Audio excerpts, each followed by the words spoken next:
का समय था। अयान अपनी लाइब्रेरी में पुरानी किताबें खोज रहा था। उसे रहस्य और डरावनी कहानियों का बहुत शौक था। अचानक एक धूल से भरी पुरानी किताब उसके हाथ लगी।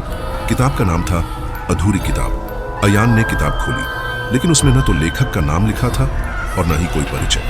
किताब के पहले पन्ने पर लिखा था, जो इसे पढ़ेगा उसे कहानी पूरी करनी होगी, वरना कहानी अधूरी ही रहेगी। अयान ने इसे मजाक समझा और किताब पढ़ने लगा।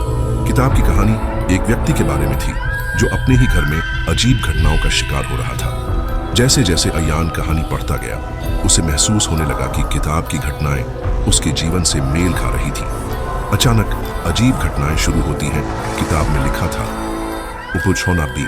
उसने रात के समय खिड़की के पास किसी की परछाई देखी। उसी वक्त अयान को सच में अपनी खिड़की के पास एक परछाई दिखी।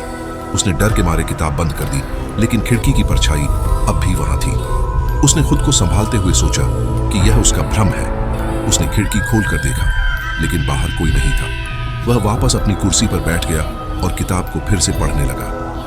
अब किताब में लिखा था, कहानी पढ़ते समय अगर तुमने इसे अधूरा छोड़ा तो तुम भी उसी का हिस्सा बन जाओगे।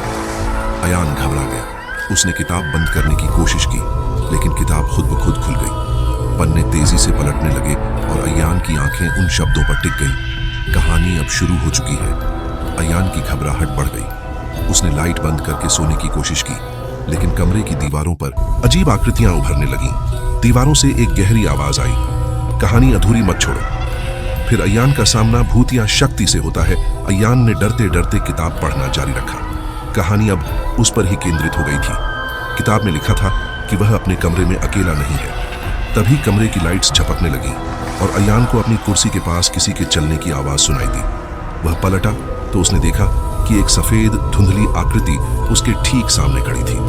उस आकृति ने उसकी ओर इशारा किया और कहा, तुम्हें कहानी पूरी करनी होगी।